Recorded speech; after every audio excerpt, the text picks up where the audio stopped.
Yogi Ramiah.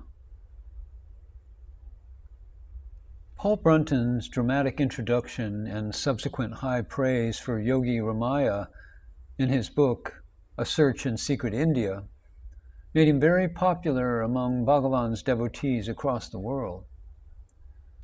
It was in the early 1930s, Paul Brunton was entering his hut when, to his horror and loathing, he saw a cobra with a raised hood inside. As he stood frozen and helpless outside the hut, a well-built man, like a graven Buddha, came and took in the situation with a glance. Raising both his hands to calm the cobra, he entered the hut. In response, the cobra put down its raised hood near the man's feet. The man then calmly bent down and stroked the cobra's tail as it slithered out of the room. Surprised, Paul Brunton asked, "Are you not afraid?" The man replied, "What have I to be afraid of? I approached it without hatred and with love in my heart for all beings." Thrilled with the man's actions and words, Brunton asked him for his name. Yogi Ramiah. Yogi Ramiah's parents were devout and very wealthy. Consequently, he was more interested in enjoying the good things in life than paying attention to his studies. But at the age of 18, and this is how the divine operates, he happened to read a book on Saint Kabir. On reading it, the unreality of the world exploded like a bomb in his face. He had been taking the world to be real. But after reading about Kabir's life and teachings, he was a changed man. Now, thirsting to know what the truth is, he started searching for a guru.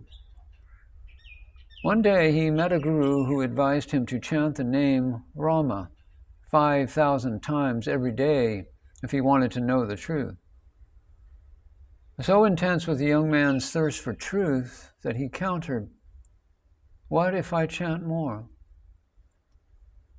The guru replied, "The benefit will be great reapings for you." Not letting up, Ramiah persisted. "What will happen if I chant it continuously?" Thrilled by the young man's question, instead of replying, the guru embraced him and initiated him into the Rama mantra. From that moment onwards, whatever else he was doing, he was chanting the mantra without interruption. During this time, another guru initiated him into the breathing techniques of Hatha Yoga Pranayama. The intense practice of these two further deepened his conviction that the world was unreal. He now wanted to go to Benares and spend the rest of his life there. But look at the divine intervention again.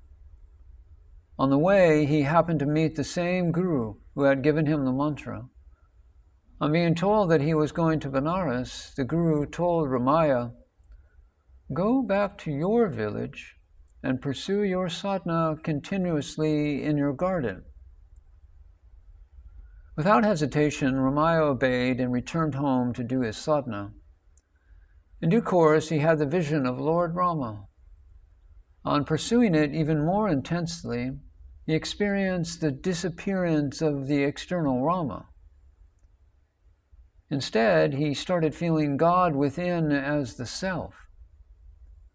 Puzzled, he went and queried scholars, saying, "Can the subject and the object be the same? Can they remain indistinct as one?" Their answer that the subject is different from the object did not satisfy him. So he went on searching for someone who could solve his doubt. One of these searches led him in the 30s to the old hall in Ramana ashramam. Obsessed with his doubt, he asked, Can the subject and the object be one? Ganapati Muni, who was also in the hall, answered, "Of course not. The subject is different from the object." Pained, Ramaya looked at Bhagavan. Disagreeing with Ganapati Muni, Bhagavan clarified, "The subject and object are distinct in the phenomenal world to the ordinary man. But in the experience of samadhi, they merge and become one." This answer dissolved Ramaya's doubt. He instantly took Bhagavan as his Sat Guru and decided to stay on in Tiruvannamalai. Bhagavan gave him a lot of attention because Ramaya lived like a real yogi. At 10 in the morning, he would have the only meal of his day, a limited amount of lentils that he himself cooked. Otherwise, he was either in a rock cave at Palakotu pursuing his sadhana, or spending hours together in front of Bhagavan. He was the only person who was freely permitted to be with Bhagavan anywhere at any time. He loved Bhagavan's direct teaching of self-inquiry, and Bhagavan loved him. Since Ramaya knew only his mother tongue, Telugu, Bhagavan, of his own accord, translated the Upadisa Saram and the Uladu Narpadu into Telugu to help him pursue self-inquiry. He had beautiful conversations with Bhagavan, some of which are printed in Talks with Ramana Maharshi. He said, "A master is approached by a seeker for enlightenment.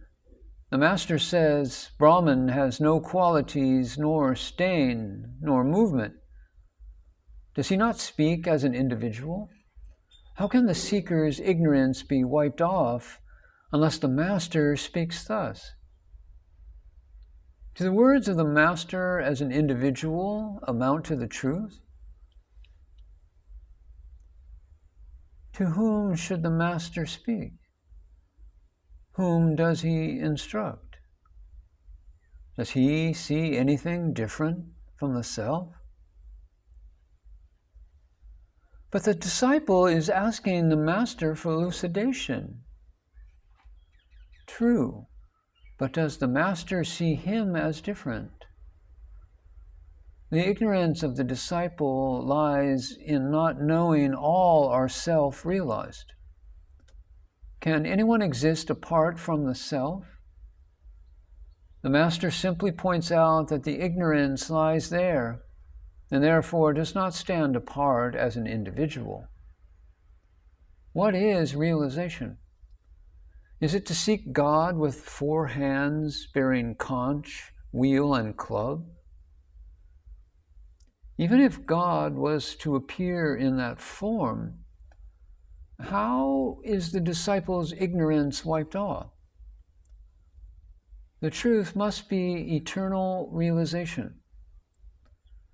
Direct perception is the ever-present experience.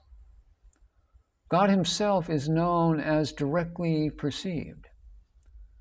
It does not mean he appears before the devotee as said above. Unless the realization is eternal, it cannot serve any useful purpose. Can the appearance with 4 hands be eternal realization? It is only phenomenal and illusory. There must be a seer. The seer alone is real and eternal. Let God appear as the light of 1,000,000 suns. Is it direct perception? To see it, the eyes, the mind are necessary. It is indirect knowledge, whereas the seer is direct experience. The seer alone is direct perception. All other perceptions are only secondary knowledge. The present superimposition of the body as I is so deep-rooted that the vision before the eyes is considered direct perception, but not the seer himself. No one wants realization because there is no one who is not realized. Can anyone say that he is not already realized, or that he is apart from the self? No. So evidently, all are already realized. What makes one unhappy is the desire to exercise extraordinary powers.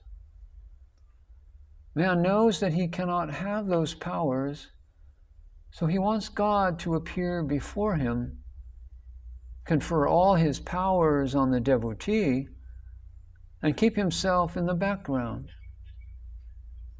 In short, God should abdicate his powers in favor of man. It is all right for great sages like Sri Bhagavan to speak out so plainly, because the truth does not swerve from you. You consider it easy for all others. Nevertheless, the common folk have a real difficulty. Then, does anyone say that he is not the self? I meant to say that no one else has the courage to put things straight as Bhagavan has done.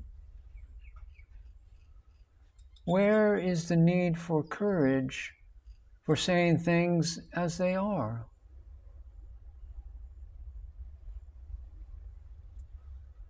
Once I asked Yogi Ramiah, "Will you please tell me how you felt in the presence of Bhagavan?" And he replied, "Sitting in the Maharshi's presence brings peace of mind very easily and effortlessly. I used to sit in samadhi for 3 or 4 hours with him. Occasionally, I felt my mind taking a form and coming out from within. But by constant practice and deep meditation, I made it re-enter the heart until it merged there. When the mind is absorbed in the heart, the self is realized as eternal, and the result is peace."